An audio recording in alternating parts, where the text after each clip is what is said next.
easier and not harder. We've got to cut out with the anti-law enforcement craziness. We've got to cut out with some of the policies that have come from the Harris administration that make it harder for the police to do their job. And let's just talk, thank you all, but let me just say a few words about the policies that have made it harder to be a police officer, and most importantly, harder for it to just be a citizen who wants basic public safety in this country. So Kamala Harris is on a tour where she's trying to redefine her record as a tough-on-crime prosecutor.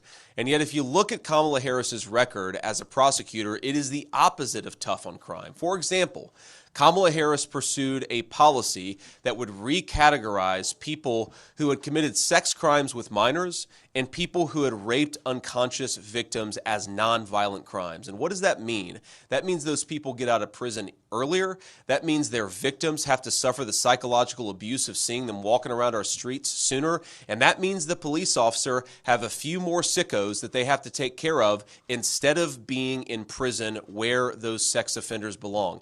If Kamala Harris was so tough on crime, why is she making it easier for sex offenders to get out of prison? I think the media should ask her that question. Of course, Kamala Harris refuses to answer questions, but this is important stuff. I grew up in a family where we didn't have a whole lot of money, and I was raised by a tough-as-nails grandmother who, despite the fact that we didn't always live in the easiest neighborhood, we had something that our country believed every child deserved. Whether they were rich or poor, our country believed that every child deserved public safety. And as Republicans, we don't think the government should do everything, but the things that it needs to do, it has to do well, and public safety is at the very top of the list.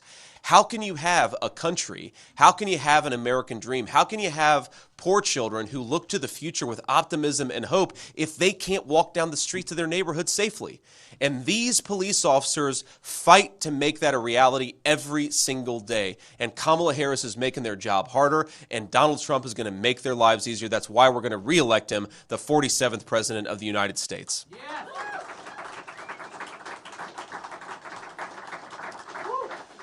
So let me just offer one final observation here, because some of these issues are connected. So many of these problems are obviously linked to one another, and talking at the round table with the police officers and the sheriffs really drove that point home. So I talked to one sheriff who lives about an hour away from downtown Milwaukee, and even though he lives an hour away from downtown Milwaukee, he has Mexican drug cartel members who have been doing business, selling drugs, and harming the citizens of his community. When you hear Republicans say every state is a border state, that is not just a slogan. That is a sad reflection of the reality that we have drug cartels operating about as far north in this country as we possibly could. What a disgrace.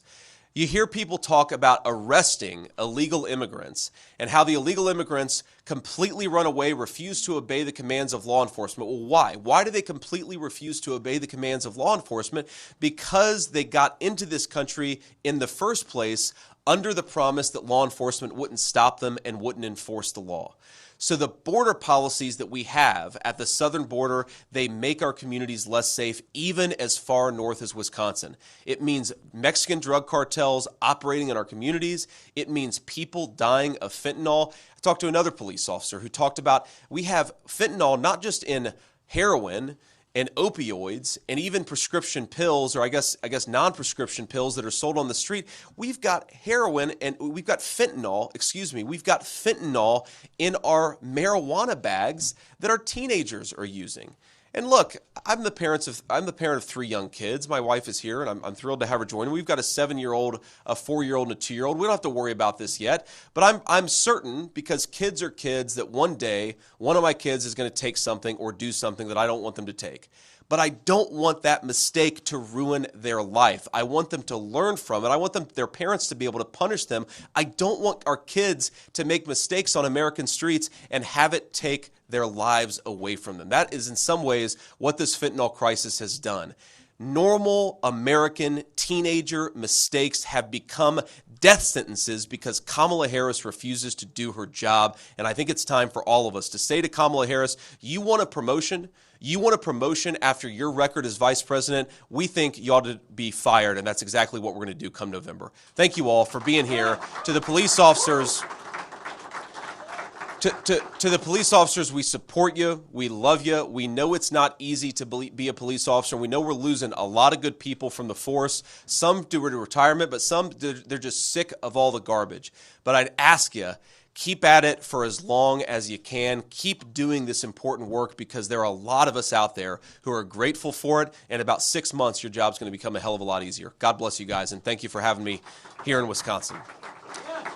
So, what we'll do here is we'll take a few questions from reporters before we get on our way. And what I would ask is we'll get to the national reporters if we've got time. But if you're a local Wisconsin reporter, either in the Milwaukee area or outside of it, maybe start there, raise your hand, and I'll call on you first. So we got anybody? Ma'am, in the yellow dress. Hi there. I'm Julia Fellow with 620 WTMJ. So glad that you're here. I was just talking to the president of the Milwaukee Police Association just yesterday live. He was talking about how there's 200 openings, and then there's going to be maybe 60 to 70 more retirements that are happening. But our city can't afford to keep up with what should be, that they allow, about 1,700 officers. And when we talk about detectives, it should be about 175, he says. We're down to like about 130. Yep. And then also, on top of that, the Milwaukee County leaders are talking about the sheriff's office, that we're dealing with a huge budget deficit. How are we going to meet that budget deficit? $7.2 million in overtime he was talking about with the deputies. So we're talking about money here. Sure. Who's going to pay for it? And also we're trying to get people, to be recruited. So how is the Trump organization going to pay for that and support that? Because detectives, for example, we had a local situation, Sade Robinson. I don't know if you've heard about it, but it was a terrible case. She was going on a date with her boyfriend, and then she was cut up in several pieces, and it's horrible. Ugh, it's awful. Part of her body was found in Illinois along the lakefront. Her family's really upset. But there's only so many detectives to go around with other cases. Like we have so many carjackings that are going up. This is a real issue. But how are we going to pay for it? How is your organization going to pay for that? So let me give you a couple answers to this question, because it is, unfortunately, this is a story that I hear all over our country. A lot of police departments can't recruit the people that they need to keep us safe, and it's only going to get worse unless we fix this problem, and Donald Trump and I promise that we are going to fix this problem. First of all, you hear from police officers, and I've heard this story today, but again, I've heard it from all over our country.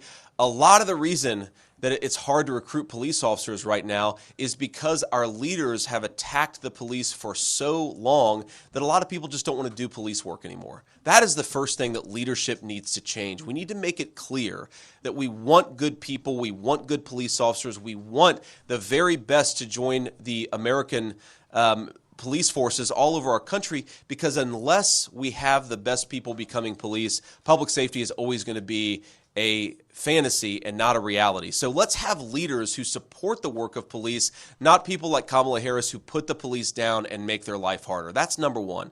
But second, when we talk about money, first of all, when we talk about scarce municipal resources, I know a lot of towns and municipalities are dealing with limited resources. We have to ask ourselves, why are the resources scarce in the first place? And a big part of the reason is that we are spending millions of dollars housing, sheltering, and providing medical care for people who shouldn't be here. Those are the people who have come in across Kamala Harris's wide open southern border. When you take millions of dollars that should go to our local police departments and you put it in sheltering and providing medical care for illegal aliens, it is the least in our community, the least of these in our communities who suffer the most. It is innocent children who need cops to keep their streets safe. It is innocent poor people who need municipal services to work, and they are the ones who suffer the most when you have a wide open southern border. That costs money. It costs a lot of money here in Milwaukee, and it is a big driver of scarce resources. So what I would propose is you have a federal government that supports our local police,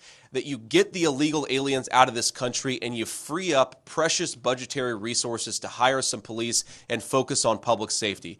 One final point on this is I think to the point about making police officers' lives easier, one of the weirdest things that exists in American public policy, and I didn't realize this until a couple years ago, I was a United States Senator. I have sponsored legislation to fix this, and I know President Trump agrees with me. Police officers are actually penalized because they don't get the same access to their Social Security benefits as most American workers, because effectively the way that it works is the dollar that goes into their pension is taken out of their Social Security. So you're basically penalizing our police officers, taking away their Social Security when they want to get to retirement. I think if we stopped that, it would make it easier to recruit some police officers. Do the police officers out there agree with me? Stop that double taxation of benefits. I think so.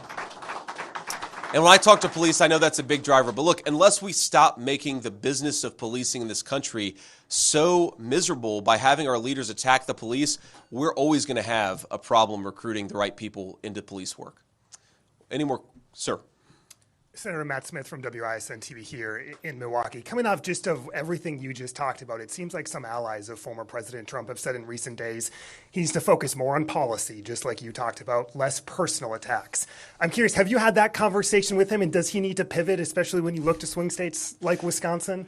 I don't think the president needs to pivot, and if I told him that, I can guess what he'd say.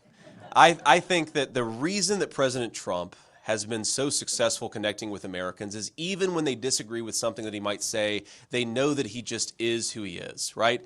I'd much rather have a political candidate who I disagreed with 25% of the time, but was a real human being and was willing to speak off the cuff, than to have somebody like Kamala Harris who hides behind a teleprompter and doesn't speak to the American people directly unless she's got a script in front of her telling her exactly what to say.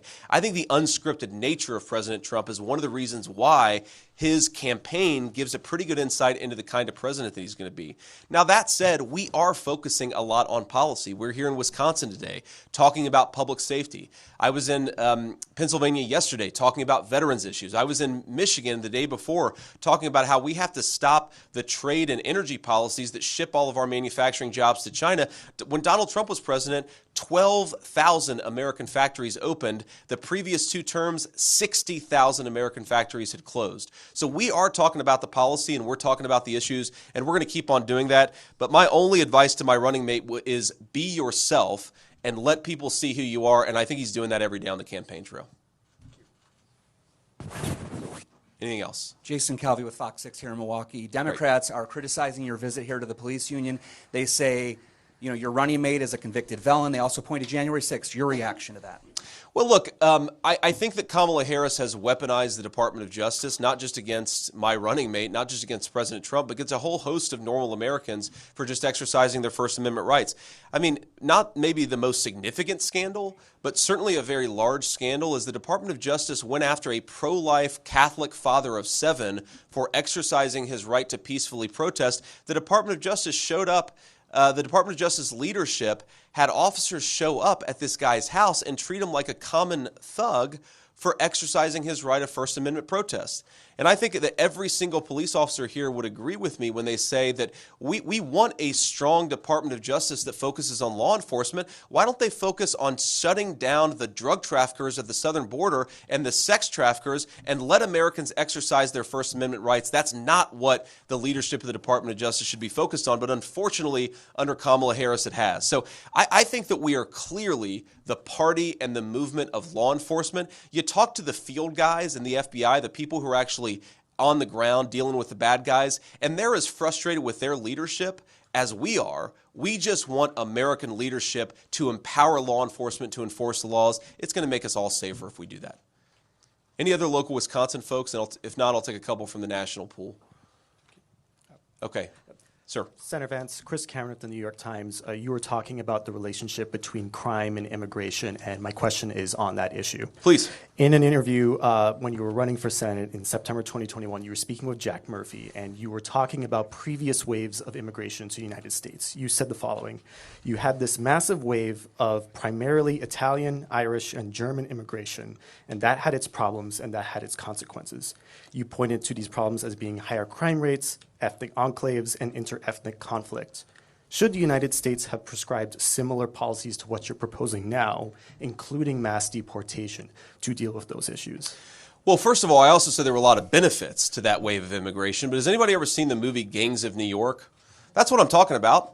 We know that when you have these massive ethnic enclaves forming in our country, it can sometimes lead to higher crime rates. What we want is an American immigration policy that promotes assimilation, that no matter where you come from, you can become an American, but only if we have an immigration policy that promotes assimilation instead of doing things like what we've done over the last few years, which is have 25 million illegal aliens just setting up shop here with no control, no enforcement, and no real ability to police what's going on. That is a disaster. And in fact, what we did back in the early 20th century is that we recognized, and I think that we have to do that today, we recognize that at a certain level, America is a welcoming country to immigrants, but can only take so many people. We cannot take the entire world into this country. And I think that we're at a stage right now where we have to say we've got to slow those illegal immigration levels to zero. We do have to deport some people who have come here illegally. And I think that will promote assimilation and a common American culture that's in the best interest of everybody. Look, I'm married to the daughter of South Asian immigrants. One of the reasons why I think that we have such a wonderful and successful marriage is because we both very much feel like America is our home, like our children belong here. What happens when you have massive amounts of illegal immigration, it actually starts to create ethnic conflict. It creates higher crime rates. We've certainly seen that over the last few years, and I would like to stop it, and I know Donald Trump would too. Sir. Thank you, Senator Vance. Ma'am, sorry. It's okay. A new ABC Ipsos poll was out today. It shows that Governor Walz, Vice President Harris's running mate, has a higher favorability among Americans than you do. What's your response to that poll? And also, what can you do ahead of the October debate to try to win over more Americans and your campaign? Well, look, I don't put much stock in polls, especially at this early level. I think Governor Walz was nominated just a couple of weeks ago. He's received a ridiculous media honeymoon where they've hidden, a lot of press have hidden some of the things that he said and done.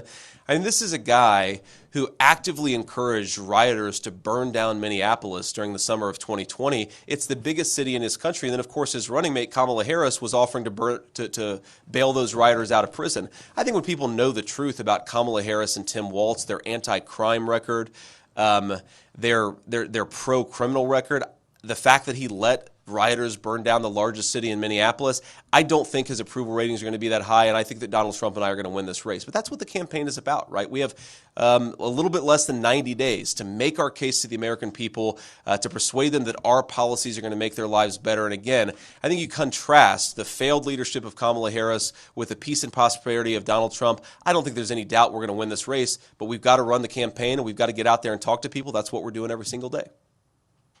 Maybe do one more. Any other Wisconsin people that haven't asked a question?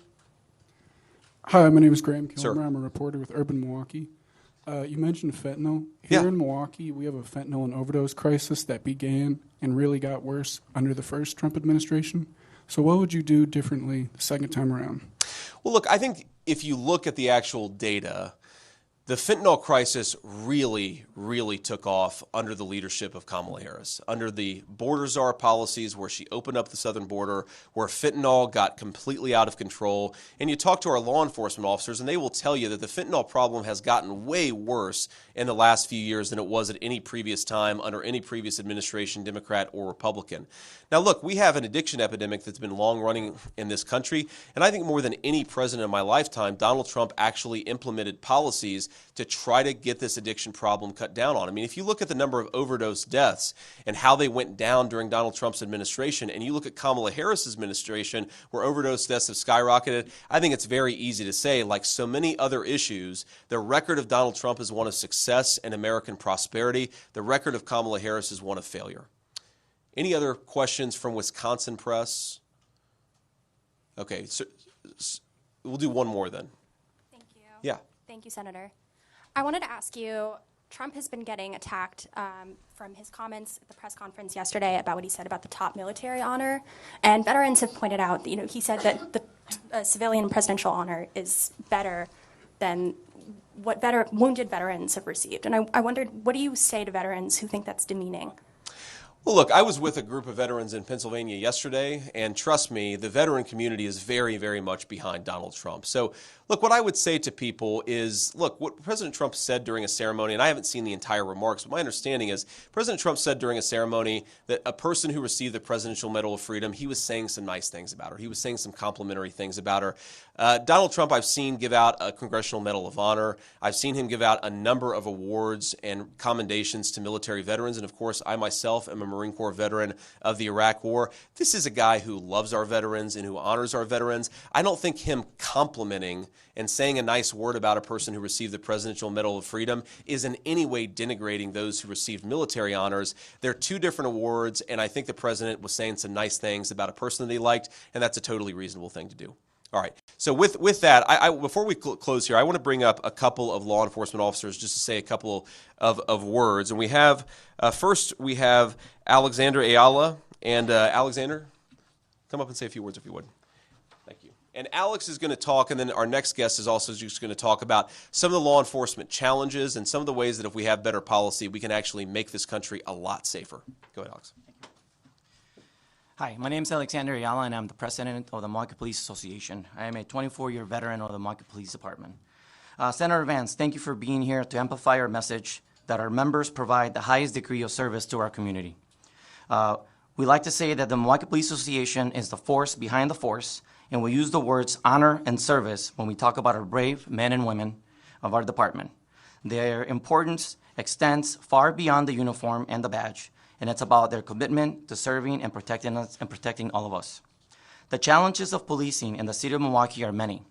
Low bail for dangerous criminals, the need for honest and concentrated efforts to pursue those offenders wanted on bench warrants, low officer morale, and an often anti-police society, rushes to judgment in officer-involved shootings, not to mention the staff crisis that requires officers to spend more time away from their families. Some areas of the city will at times go with only one squad to patrol the entire area of 44,000 citizens. As squads get pulled to other parts of the city to address high priority calls, which can often be more violent in nature, that requires more officers. The Milwaukee Police Association believes that the solution to these challenges can be found right here. That's why the MPA is endorsing the presidential ticket of Donald Trump and J.D. Vance, because addressing these issues isn't political, it's truly a matter of life and death to Milwaukee. So thank you. Thank you.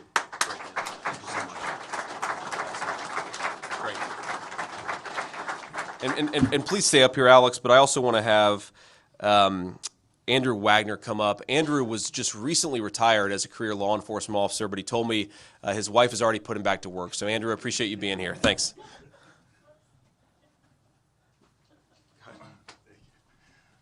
Yeah, I got a day of retirement in, so I appreciate that. Thanks. But no, I 27 years serving Milwaukee and the citizens of Milwaukee, and what I have seen in the last 4 years, the denigration of officers and the loss of officers' morale. We had 1,700 officers at one point here. We're under 1,300 officers now. And with that drop in numbers, we saw a spike in homicides that over doubled our homicide rate. And then we saw a drop in those clearance rates. We had a high of clearance rates in homicides of 80, 90% clearance rates.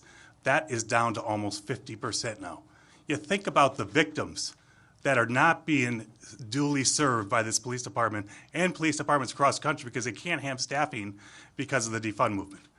We had 200 detectives in our bureau. We're down to 125, and we have double the amount of homicides. I mean, you do the math. We can only keep up so much.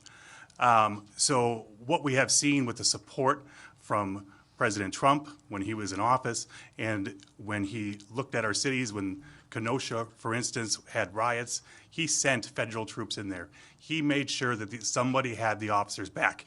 And I can't be more supportive of this administration and President Trump because I know we have a partner in him, and I know he will always have our back. So thank you very much. All right, guys. So with that, I want to thank the media, but especially the law enforcement officers for being here. Thank you so much for the endorsement. It means the world to have the support of the people that are fundamentally making it possible for our police officers to do their great work. I'm so grateful for it. I will say before we go, that for the first time, Ush and I decided to bring our 9-month-old German Shepherd on the road with us. And if you know what a German Shepherd looks like, you know that he looks like a police dog. So we're about to hit the road, but nobody kidnapped my dog because we want him back. God bless you guys.